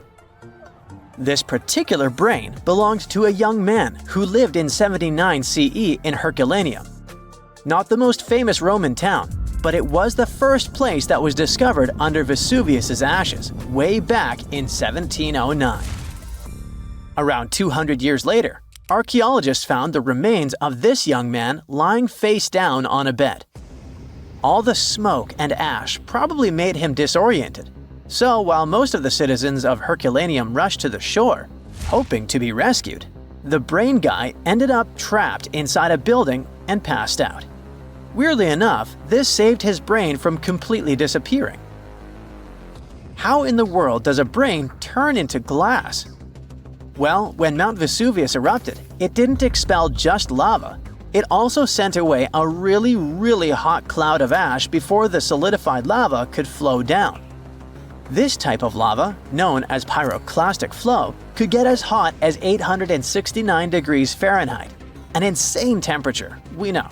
Hot enough to melt your brain, but not hot enough to turn it into glass. The cloud of ash, however, can reach temperatures between 932 degrees Fahrenheit to 1,112 degrees Fahrenheit. But to turn something into glass, you don't just need heat, you need rapid cooling too. To put it simply, you have to heat something to a very high temperature until it melts into a liquid. If you let it cool down slowly, the molecules of this liquid will start to calmly organize themselves in the shape of crystals. But if this something cools down super fast, it will solidify in whatever shape the liquid was. It's like making ice cubes. If you pour water into a tray and stick it in the freezer, it will turn into ice because it cools down quickly. But if you leave the water out at room temperature, it'll just evaporate. This means that the brain melted due to a really high temperature, but before it could crystallize, for example, or just boil away, it got really cold. The flow from the eruption was not hot enough for this to happen, but the cloud of ash that reached town before the pyroclastic flow was hot enough to start this process, and fast enough to leave just at the right time. To figure out the exact temperature needed for this brain-to-glass transformation, Scientists used a technique called differential scanning calorimetry. This fancy name basically means that they heat up glass shards to see when they start to change shape. They discovered that the cloud of ash had to be exactly 950 degrees Fahrenheit hot for the brain cells to start melting. Now, remember how I said this guy was inside a building, but most of the citizens were outside? Well, those people were also exposed to this drastic change in temperature, but they didn't turn into glass because they were not being protected by the walls of a building. The protection provided by the skull surely helped our guy, but it was not enough. And since other people didn't have the same protection, their brains basically poofed. And before you ask, no other parts of his body turned into glass. You see, you need some liquid for the glass-making process to happen. The brain has a lot of water and fat, which makes it a prime candidate for the glassification process. Yes, I've just made that word up. Other organs might have contained liquid, but they weren't as protected as the brain, so they were destroyed by the heat. And bones? Well, bones don't have enough liquid, so they just remained the same. The ones that didn't char, anyway. When the brain turned into glass, it looked a lot like an obsidian stone, a type of volcanic glass formed by the cool lava of a volcano. Even the forensic archaeologist who discovered this glassified brain thought it was just a stone at first. He was studying the bones of our hero when he noticed something shining inside of his skull, right in the middle of all the volcanic ash that filled it. To his surprise, this thing was way more fragile than obsidian and smaller too, with some fragments being only a few millimeters large. He only figured this was part of that guy's brain after he took the glass to the lab. With the help of a microscope, he discovered that this was not a stone but an organic tissue, which is basically cells that form our organs. This organic tissue was made by protein, a molecule produced by living things like animals and plants. And this was not just any protein. This one was specific to the human brain because every organ is made of different types of protein. The researchers also found nerve cells preserved inside this glass, complete with the tendrils that help them receive and send messages. The microscope also showed what was left of myelin, a fatty substance that gives a speed boost to the messages traveling along the nerves. This isn't the first time scientists discovered preserved human brains. In fact, more than 4,000 brains have been found since the 17th century. It may not look like a big number, but keep in mind that finding only the brain preserved in a skeleton while the other organs are gone is not that common. You see, the human brain is actually the first thing that decomposes when we're 6 feet under, and it usually turns into liquid.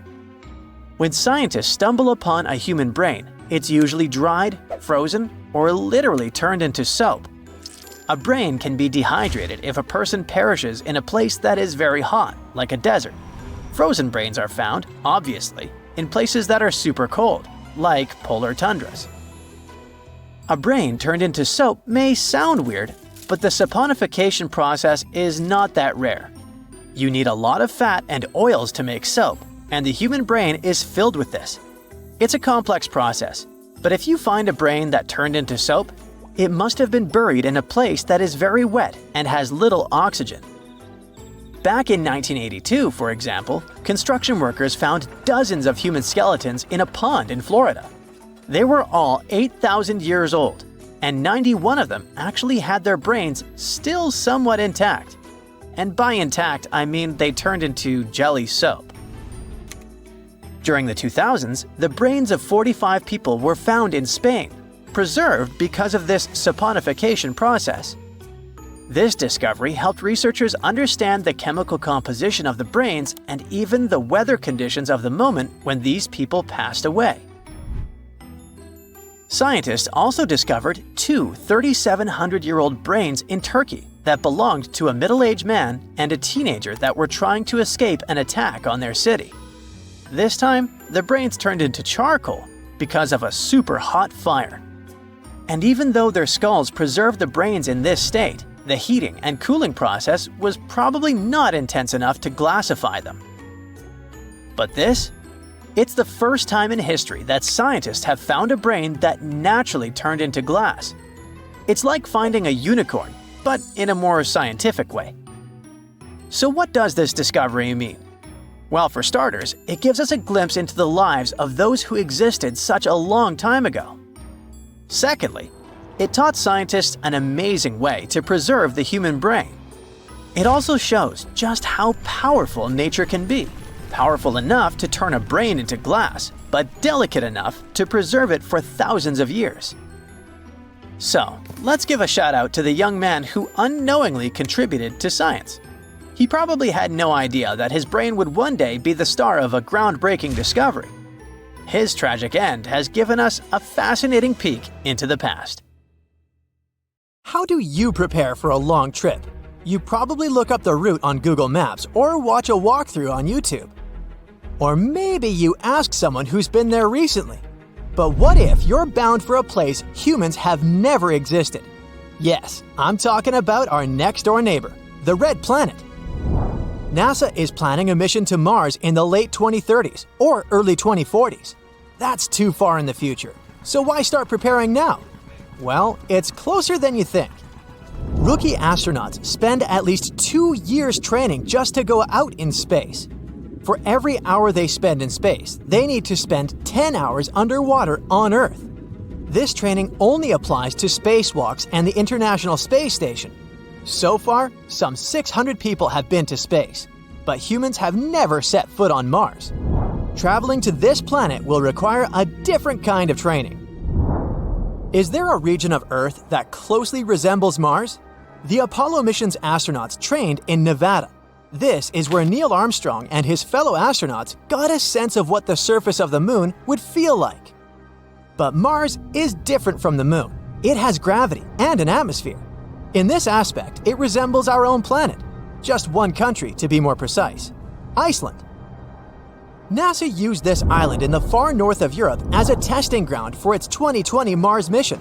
And no, the mission didn't involve humans landing on the Red Planet. Just a small rover looking for signs of life. But the high-tech robot still needs some practice. Let's do a little test of our own. Compare the landscapes on Mars and Iceland. Are you struggling to spot the difference? Good. That means that scientists have picked the ideal training grounds for the upcoming Mars mission. An area entirely barren and devoid of life. That's how one researcher involved in the mission described Iceland. And this description perfectly matches the conditions future astronauts will encounter on Mars. But what's so special about Iceland? There are valleys that were created by volcanic eruptions. The island is still young in geological terms. Simply put, it's still forming. Lava flows, water, volcanoes, raging winds. Iceland has it all. The country's slogan is the land of fire and ice. The island's population is just above 350,000. For comparison, the city of Cleveland in Ohio has more residents than the entire country of Iceland. But the size doesn't always matter. Remember Euro 2016? When England lost to Iceland 2-1, their players became stars overnight, but Icelanders are closer to the stars than you think. The country has a space agency. Yeah, you heard it correctly. Now, this agency actually consists of 2 people who are trying to promote Iceland as a terrestrial analog to Mars. In short, this means that Iceland looks a lot like the Red Planet. The local duo wants to get space scientists to choose Iceland as a training ground for future astronauts. Their biggest argument is that it's cheaper. Sending people and equipment into space is expensive. Duh! According to Elon Musk, SpaceX launches cost around $2 million. That's way less than a typical NASA launch. A large portion of space research takes place back on Earth. Antarctica is ideal for studying cold and desolate places in outer space. Hawaii is perfect for exploring lava tubes and the composition of rocks.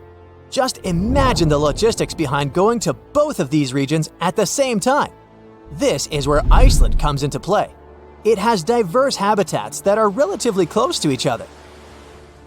So what exactly will future Mars-bound astronauts do in Iceland? To answer this question, let's travel back in time. Nevada wasn't the only place NASA's astronauts visited more than half a century ago. They prepared for walking on the surface of the moon in Iceland too. Their primary objective was collecting rock samples. These can mainly be found near volcanoes and lava fields, and Iceland has plenty of those. Around 60% of the local landscape is rocky and rugged. This makes the island the size of Kentucky feel like another planet. Add that to the fact that 80% of Iceland is uninhabited, and you get the perfect playground for astronauts. And there's another similarity with Mars. In summer, it can seem as if the sun never sets in Iceland. Locals go shopping at 3 a.m.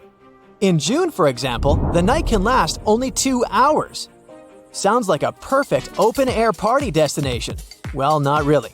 Who would want to party at a freezing temperature of 42 degrees Fahrenheit? That's the average low air temperature in June. Future astronauts spent weeks in Iceland, trying to adjust to these strange conditions. This helps them prepare for the long days on Mars. This is not a figure of speech, since days on the red planet are longer than the ones on Earth by 40 minutes. That's not much, considering the length of days on other planets. On Jupiter, a day is over in just under 10 hours, while a day on Venus equals 243 Earth days. But let's first land on Mars and then think of other planets, shall we? Have you been doing some math in your head? If one day on Mars is 40 minutes longer than on Earth, then how long is a Martian year? Nope, I'm willing to bet your calculations aren't correct. You forgot to factor in an important detail. The planet is farther from the Sun than Earth. This means that a year on Mars lasts 687 days, nearly twice as long as a year on Earth. Sorry, future astronauts, you'll get a birthday cake once every 2 years. There's another minus to the red planet, literally. The planet's average temperature is minus 76 degrees Fahrenheit. Makes Iceland's climate feel like the tropics, huh? Despite these extreme weather conditions, scientists believe that water once flowed on Mars. And where there's water, there's life. That's why NASA scientists lowered the tiny rover in the middle of a crater that they suspected was once a lake. This is where it stands the greatest chance of finding evidence of life. What about life forms on Mars? Looks like it's not science fiction. The planet has polar caps like Earth, and that's not all. Scientists believe they've even detected snowfall on Mars. Its atmosphere is 100 times thinner than that of our planet. It isn't a breath of fresh air, but it isn't extremely inhospitable like other planets. On Venus, it rains acid, and the temperature is high enough to melt lead. And on Jupiter, there are gigantic storms that rage on for centuries. Makes you fall in love with the blue planet all over again. Even Iceland sounds fun at this point. You might even want to learn Icelandic. If you're successful, then you can even read Old Norse, the language of the Vikings. And you'll know 100 words for wind. This will come in handy as wind speeds on the island can reach up to 40 miles per hour. Out in the open, you have to hold on to a fence or a signpost to stay on your feet. Iceland's climate will make you think twice before moving there. But for astronauts preparing for another world, this place is perfect. Iceland is equally impressive underground. In fact, the island might hold the key to sustaining human life on Mars. The surface of this planet is not very hospitable. The soil is poisonous and abrasive. It can easily cut through an astronaut's suit. But underneath the ground, the living conditions are more tolerable. And Iceland has a real-life model of this potential underground dwelling: lava tubes. Long tunnels carved out by lava making its way to the surface. These maze-like corridors are perfect human habitats. And they're cost-efficient. Nature had already built them for us. Future astronauts can walk through similar lava tubes in Iceland. Who knows? One day, their cautious steps might turn into giant leaps for mankind. It's the 15th of January, 2022, 4:47 p.m. local time. It will start any moment. Here, do you feel these jolts? The South Pacific is about to experience one of the most powerful volcanic eruptions ever recorded by modern instruments. The eruption begins at Hunga Tonga Ha'api, an underwater volcano in the Tongan archipelago. The eruption itself is enormous. Its volcanic explosivity index is at least VEI 5, with the maximum being 8. It's as powerful as such historic catastrophes as Mount St. Helens in 1980 and Mount Vesuvius in 79 CE. The eruption releases a staggering 2.4 cubic miles of volcanic material and sends over 150 million tons of water vapor into the stratosphere. This amount of water vapor would have been enough to fill 58,000 Olympic swimming pools. Additionally, the eruption generates the fastest underwater currents ever recorded and triggers large tsunamis that struck areas as far as Peru, more than 6,200 miles away from the volcano. And it takes at least 4 lives, with even more missing. But the craziest thing is that just before the eruption, 15 minutes ahead of time, there was a kind of warning. But as it often happens, people simply missed them. 2 seismic stations, about 466 miles away from the volcano, which is pretty far for this kind of thing, picked it up. They figured out it was a Rayleigh wave, which is a type of seismic wave that moves along Earth's surface. This wave was caused by a fracture in the ocean floor, where magma and seawater started to interact under a lot of pressure. That's likely what triggered the eruption. The crazy thing is that normally, volcanic seismic signals are pretty small and can only be detected close to the volcano. But this Rayleigh wave traveled way farther than usual and was much stronger. It means there had to be a massive amount of movement going on beneath the surface before the eruption. While people on the ground didn't feel it, those distant sensors picked it up. And this discovery is great for identifying volcanic threats earlier in the future and for improving early warning systems. If scientists can detect these seismic precursors, they could give a heads up before an eruption happens. That would give people time to evacuate and reduce the chances of injuries or property damage, especially for underwater volcanoes like this one, which can also trigger fatal tsunamis. Now, the eruption was big, but its impact was mostly contained.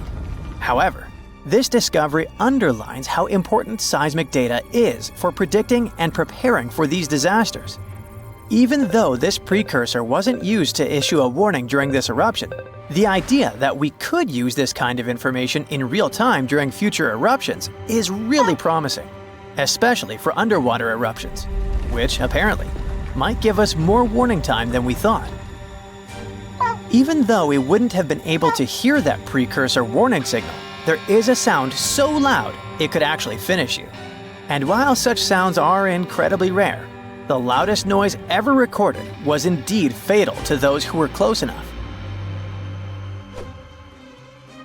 On 27 August 1883, the eruption of the Krakatoa volcano in Indonesia created the loudest noise ever measured. It's thought to have been an astonishing 310 decibels at the source. To put this in perspective, a hand drill produces the sound of 98 decibels. The noise produced by a jet engine measures 140 decibels. And the sound of 180 decibels is capable of destroying your hearing tissue. So, the sound Krakatoa produced reached more than 170 decibels at a distance of 100 miles. And sailors aboard a ship just 40 miles from the eruption had their eardrums burst from the sound. The explosion's reverberation was so powerful that it was heard 3,000 miles away. In fact, at a farm in Alice Springs, Australia, over 2,200 miles away, sheep farmers reported hearing what they thought were gunshots. The sound from Krakatoa traveled around the world multiple times. Although no one heard the explosion beyond 3,000 miles, spikes of atmospheric pressure were recorded in places as far away as Canada and England. Those must have been the sound waves produced by the eruption traveling around the globe. Sound above 150 decibels can potentially cause life-threatening harm. In particular, sounds between 170 and 200 decibels can result in lethal conditions, including burst lungs. Anything over 240 decibels could cause fatal injuries, and you don't even want to know what those are. I'll just say that those sometimes happen to cartoon characters, but rarely to people. The scientific explanation behind this is that sound is essentially a wave of pressure, which can travel through both solids and liquids. And, in the case of an incredibly loud sound, pass right through the human body. If the pressure from such a sound is high enough, it can rupture eardrums and internal organs, causing significant and often fatal damage. Now, you probably know how volcanoes sometimes have small earthquakes before they erupt. Well, they often produce this weird sound called a harmonic tremor. The sound kind of hums, and the frequency of the hum gets higher and higher until it suddenly stops just before the volcano erupts. The sound has been recorded at a bunch of volcanoes around the world. But the thing about Redoubt Volcano in Alaska is that its tremor is so intense, people can actually hear it. It's like the volcano is letting out this crazy scream right before the eruption. According to a geophysicist at the University of Washington, the frequency of Redoubt's harmonic tremor is so high that it is barely perceptible as a low bass hum, and that's at its highest pitch. All because the pitch of Redoubt's tremor exceeds that of any other recorded volcano. It questions the limits of the existing models used to explain these phenomena. That's why researchers had to propose a new model to account for these unusually high-pitched tremors. Most volcanoes produce sound when magma bubbles vibrate as they rise through cracks in Earth's crust. But in the case of Redoubt, scientists believe that the harmonic tremor and associated earthquakes occur when magma is forced through a narrow opening under immense pressure. The thick magma sticks to the rock surface inside the conduit, a channel or pipe that carries magma from a reservoir or chamber to the vent. As the pressure builds, the magma moves upward. This makes it stick again until the pressure forces it to move once more. These sudden movements cause small earthquakes, which, as the pressure increases, occur more rapidly and blend into a continuous rising noise. So it's actually the rocks making the sounds. This new model is important because it could help scientists better understand the eruptive cycles of volcanoes like Redoubt. It could also serve as a limited early warning system. By the time Redoubt began to scream like this, the volcano had already been erupting for a few days. So the tremor might only provide a few minutes or hours of warning before the next explosion. The harmonic tremor at Redoubt reaches an extremely high frequency, then falls eerily silent before the volcano erupts again. This pause occurs when the earthquake activity slows down and the two sides of the fault slip smoothly against one another. Maybe that's when even earthquakes can't keep up anymore. The new model may also apply to other volcanoes, such as the Soufriere Hills volcano on the Caribbean island of Montserrat. The research team is now planning to investigate why the pressure at Redoubt is concentrated in one specific spot.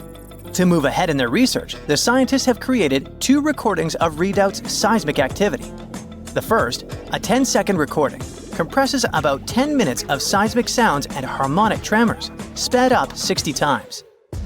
The second, a 1-minute recording, condenses roughly an hour of activity, including more than 1,600 small earthquakes that had occurred before Redoubt's first explosion with harmonic tremor. These recordings could provide crucial insight into the dynamics of volcanic eruptions and the signals that precede them. When you think of a volcano, what's the first thing that comes to mind? Streams of red, steaming hot lava pouring over the sides? Dark clouds of ash rising high into the sky? Maybe you think of a relaxing hot spring. Ah, that's nice. Well, we all imagine one thing, a cone-shaped mountain looming over the horizon. But it can be as green and lush as any other mountain. At the top, of course, there's a giant hole, like an opening that goes all the way down. Inside, there's lava and gases being pushed outside. Lava is so hot that if you were standing at the top of the volcano and looked down, your face would feel as red as the color of that liquid rock oozing out. A volcanic eruption never comes without consequences for us. And I'm not just talking about people living nearby. The impacts are usually felt on a global scale, too. Can't fly for a while because of the blanket of ash released in the air. Not to mention, it might be a bit tricky to breathe. carbon dioxide, sulfur dioxide, and plenty of other toxic gases whose names immediately take you back to your high school chemistry class. Funny enough, most of that cloud rising out of a volcano is just water. Well, vaporized from those scalding temperatures. But before any volcano erupts, it goes through stages like an angsty teen. First, magma, that's lava before it erupts onto the surface and gets its name change, starts moving underneath the volcano. This causes earthquakes that get worse and more dangerous over time. Then, steam and different gases start spewing out of holes in the planet's crust. Our Earth resembles a tea kettle about to whistle. When the gas emissions and earthquakes get more massive, it usually means the volcano is about to blow its top. But those first stages can take years before an eruption happens. Then, the magma starts building up. With more and more pressure, it's planning to make its great escape. It's hard to notice this happening if you don't have the proper equipment. Good thing scientists do, and they've got us covered. The volcano becomes more active by the minute. Ash starts coming out and spreading in the air, creating ominous clouds that turn day to night. With the magma building up, an eruption is imminent. Then, boom! The surface gives in under the pressure below. The magma makes its exit. It's now lava, spewing out the top and flowing down the sides of the mountain. None of this sounds very appealing. So, what if it never happened? What if there were never any volcanoes at all? Would Earth still be the same? Not at all. If volcanoes never existed, there wouldn't be an atmosphere. When our planet was still just a young pup, volcanic gases are what created our protective bubble that allows you and me to breathe right now.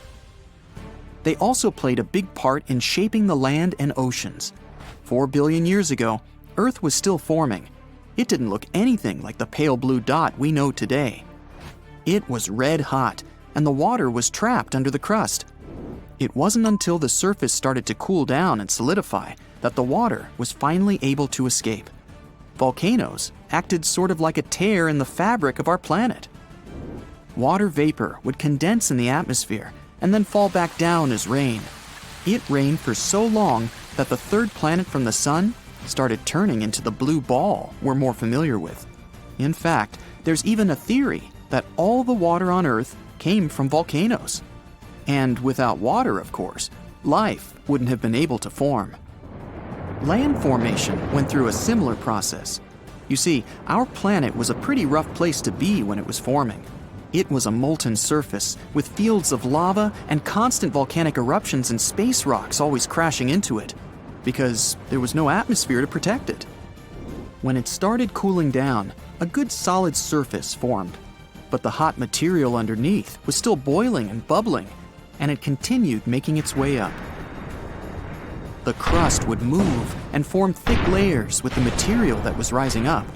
Over time, these layers became more permanent. Volcanic eruptions were still happening, but the first landmass had finally formed. Okay, we'll take the best part of volcanoes, an atmosphere. So what if they stopped erupting long after we got our protective breathable shield? Still not good. For starters, volcanoes created the most fertile soil. Around Naples, you have the famous Mount Vesuvius. The soil quality there is incredibly rich, and that's thanks to 2 huge volcanic eruptions, one that happened 35,000 years ago and another 12,000 years ago. Sure, these volcanoes caused a lot of short-term damage, but in the long run, these soils were fertilized by them. Now the region grows all kinds of citrus fruits, olives, grapes, cherries, and of course, their staple, tomatoes.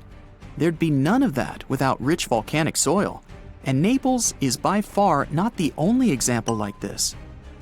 Bacteria, the first living organisms, lived in hot water. Scientists have discovered fossilized microorganisms older than 4 billion years. They thrived in hydrothermal vents. Those are fissures on the sea floor, and they're usually near volcanically active places.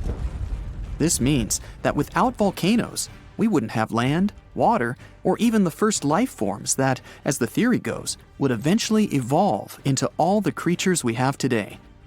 Could life have still developed on Earth without these explosive mountains? Doubtful. Okay, fair enough. We want our atmosphere and life. So let's say volcanoes stopped erupting today, after we already have all these benefits. Well, we're sort of already there, based on this story. At the start, there was only one continent, Pangaea. It was a supercontinent surrounded by one massive continuous superocean. Volcanic activity by this time had finally calmed down, and this meant all that energy would gather below the Earth's crust. Here's a little diagram. First, we have the Earth's inner core.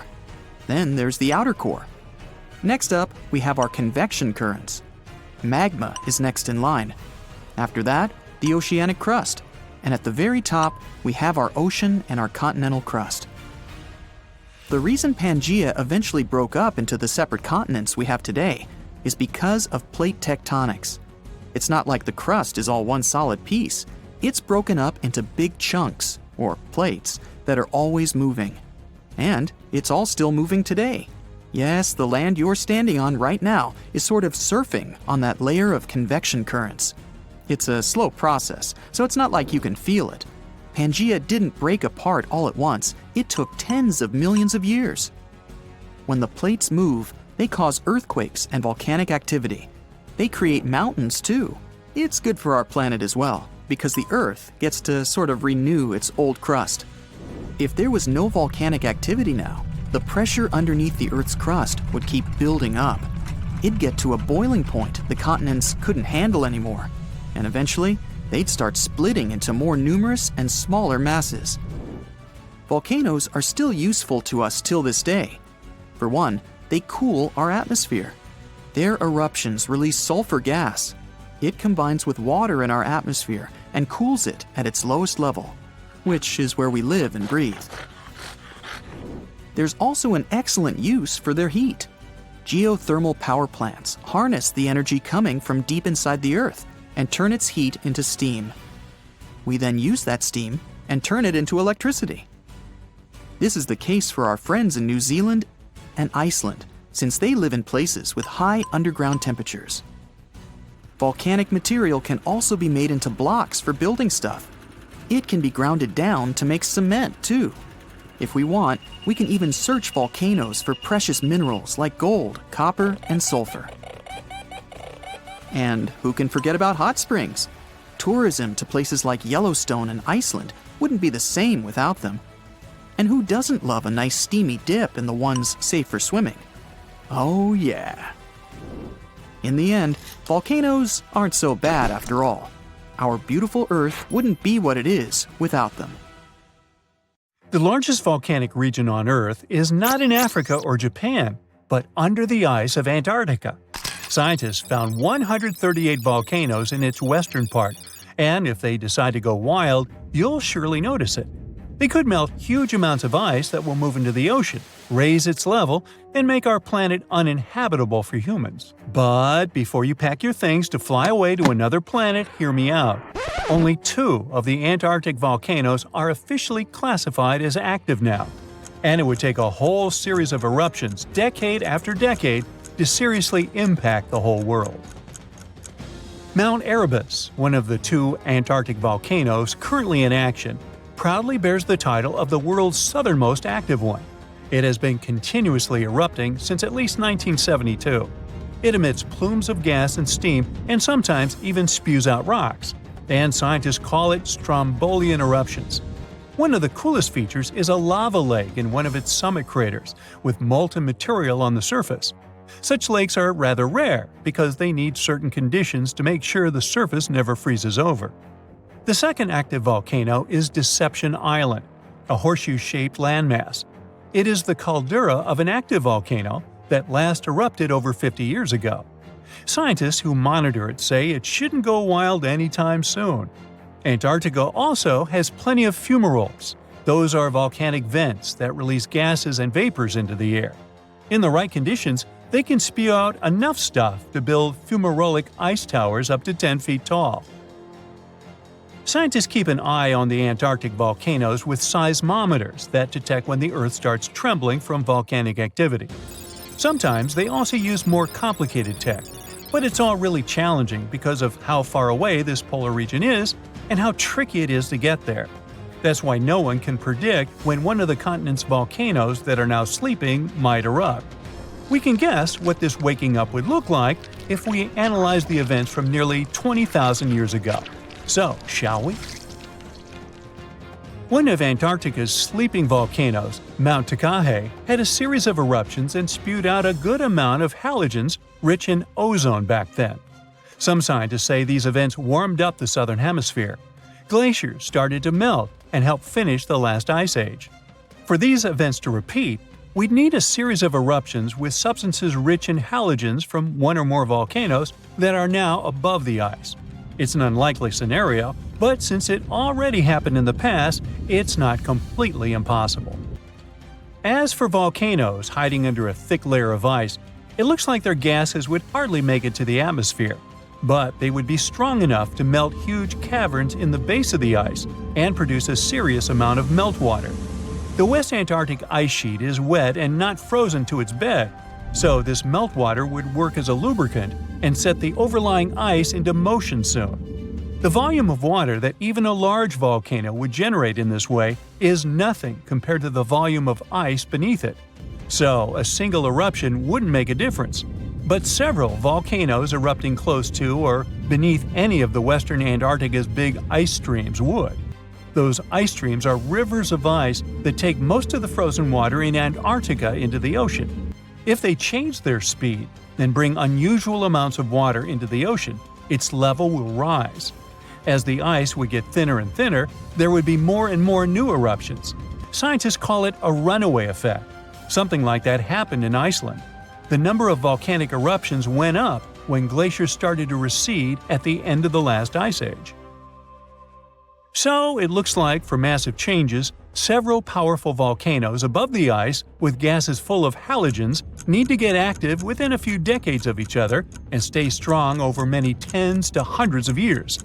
Antarctica stores around 80% of all the fresh water in the world, and if they melted all of it, global sea levels would rise by almost 200 feet. And then we'd have to look for a new planet to live on. But this again is an unlikely scenario. It's more likely that the eruptions under the ice will lubricate ice streams and seep water into the ocean, but it wouldn't be the end of the world.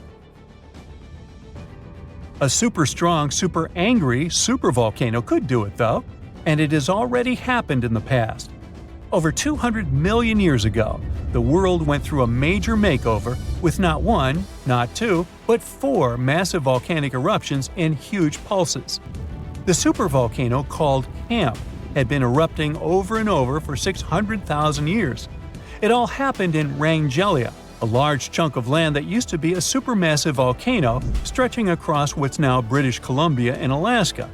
And it wasn't the lava or the volcanic ash that ruined the environment. The eruption made carbon levels skyrocket. The planet would never be the same again. This volcanic activity might have helped dinosaurs grow from cat-sized critters into giants we saw in Jurassic Park. It kicked off a 2 million-year rainy season. It made the whole world hot and humid, and the dinos just loved it. Researchers dug deep into sediment layers beneath an ancient lake in Asia to uncover these secrets. They found traces of volcanic ash and mercury, clear signs of those epic eruptions. There were carbon signatures showing huge spikes in carbon dioxide levels. It made the atmosphere toasty, and the rain poured down. So the bad news is, another eruption like this could happen. The supervolcano beneath Yellowstone National Park has been sleeping for nearly 70,000 years. But if it wakes up, it would be many times more catastrophic than the eruption of Mount St. Helens in 1980. It's considered the most disastrous volcanic eruption in U.S. history. It followed 2 months of earthquakes and injection of magma below the volcano that weakened and destroyed the entire north face of the mountain. The eruption column went 80,000 feet into the atmosphere and spread ash over 11 U.S. states and several Canadian provinces. The last Yellowstone eruption was 1,000 times greater than that. The ground above Yellowstone sits on a hot spot made of molten and semi-molten rock called magma. This magma stuff flows into a chamber beneath the park, about 4 to 6 miles down, making the ground puff up like a balloon. But then, as it cools down, the ground goes back to its usual state. Volcano watchers have been keeping an eye on this for a century. They noticed the ground lift up about 10 inches around 20 years ago, but since 2010, it's been going back down. The experts say we have no big eruptions on the horizon, so doomsday isn't coming anytime soon. But there's some underground activity going on lately which keeps us interested. Since humans haven't been around to witness every little thing Yellowstone does, it's kind of tough to say for sure what's brewing down there. Yellowstone has had some epic eruptions within the last couple million years. They happen like clockwork, with gaps of 600,000 to 800,000 years between them. The last big one was around 640,000 years ago, and it basically reshaped the entire landscape, spreading ash and debris as far as Louisiana. You can still see the aftermath of the last big eruption in the Yellowstone caldera today. Experts say a massive eruption like the last one is an unlikely scenario. We're more likely to see eruptions of steam and hot water or lava flows. When and with what force it will wake up remains a mystery to scientists. The scariest legend from Norse mythology, Ragnarok, could have been inspired by true events. Yeah, that story where Thor and the other deities go down fighting and the whole world ends, only to start later again. Around the mid-6th century of the current era, two massive volcanic eruptions took place on the American continent. These eruptions sent huge amounts of gas and sulfur dioxide into the air, which made the climate much colder across the northern hemisphere, including Denmark. In old records from China during those times, they wrote the sun got dim and cold like the moon. Grain crops couldn't ripen properly, and stars were hidden for over a year because of the volcanic particles that still lingered in the sky. Scientists wanted to understand how this colder weather affected trees, so they studied the growth rings of Danish oak trees from around that time. They wanted to see how the shift in weather patterns affected tree growth during this period. The scientists compared tree samples from Denmark with ice core samples from Greenland. These ice cores hold layers of snow and ice that trap tiny bits of sulfur and other particles from past volcanic eruptions, so they can show when these eruptions occurred. The tree rings show that the trees grew less than normal in the middle of the 6th century, so the weather was much colder than usual, probably because of volcanic ash in the sky. Some farms were abandoned during that time, and nature began to reclaim these areas. All this may have caused big shifts in society, like changes in village structure and ritual practices. Archaeologists have also found many valuable objects buried during that time. It looks like people were trying to offer them to deities to bring back the sun. They feared that an endless winter before Ragnarok would start if they didn't do something. A long time before that, in what is now England, people were busy building Stonehenge. There's no debate that the larger stones were brought there by humans, but there's a new theory about the smaller so-called blue stones. They don't seem so blue on a sunny day, but they do have a bluish tinge when rain falls on them or you break them, so be careful. So the main theory is that our Neolithic ancestors worked hard to bring the stones from the Preseli Hills to Salisbury Plain. A new study suggests that long ago, during the Ice Age, glaciers might have used the Bristol Channel as a highway to move rocks. They found a large, unusual rock called a glacial erratic in Limeslade Bay. A glacial erratic is a rock or boulder moved from its original home by a glacier to a new place. The rock in Limeslade Bay is made of a type of stone called dolerite, which isn't found in the Bay Area. But it matches rocks from North Pembrokeshire, which means it likely traveled by glacier to its new location. A massive glacier from the Irish Sea must have picked up this huge rock in Pembrokeshire and carried it southeast, then east, right up the Bristol Channel. They also found other glacial erratics along the Bristol Channel, which only supports this idea. So, if the new theory is correct, it means that Neolithic people didn't carry the bluestones to Salisbury Plain, but found them already there and decided to use them to build Stonehenge. Now, if you don't like shopping lists, try thinking of them as historical documents that someone will find, say, 3,500 years from now. Archaeologists in a region of Turkey that was known for the production of pottery, metal, and glass found one shopping list that was this old on a clay tablet. It's roughly the size of a large postage stamp and was made by people who lived in Mesopotamia. They used a very old type of writing called cuneiform, which means wedge-shaped, as it was made up of marks that look like wedges. The language written on this tablet is called Akkadian, and it went extinct long ago. They used sounds to make words, just like we do today. To write these sounds, they borrowed symbols from an even older language called Sumerian. The tablet itself is a kind of shopping list left by people who were buying a large amount of furniture. They mention tables, chairs, and stools. This record helps us understand how people in the late Bronze Age kept track of goods, money, and trade. Looks like they had an organized system for buying and selling things. Meanwhile, the Bronze Age shopping list is a youngster compared to what is thought to be the oldest calendar in the world. It shows the fall and impact of a comet from around 13,000 years ago. The carving is part of the Göbekli Tepe temple complex in Turkey. Talk about alliteration. It has large round stone structures and pillars that are carved with pictures of animals and symbols. People in the Neolithic period, around 11,000 years ago, built the temple, and it might have been used for something like a giant observatory for watching the night sky. One of the most interesting objects at the complex is a tall carved vulture stone. This stone has the image of a bird and other designs on it. One scientist who studied it thought the designs might show constellations. The carvings could tell the story of a huge comet that changed the weather patterns on Earth and caused a mini ice age. There are small V-shaped marks on the pillars at Göbekli Tepe, which could be used for counting days, and other stones could show big celestial events, like meteors or comets passing by. Archaeologists in Italy, near the ancient city of Naples, were checking the ground to change the city's water pipes when they found a tomb that is about 2,000 years old. It had been well preserved, with paintings on the walls that show scenes from myths and ceilings that haven't faded. This tomb of Erebus was named after the most famous painting you can find inside.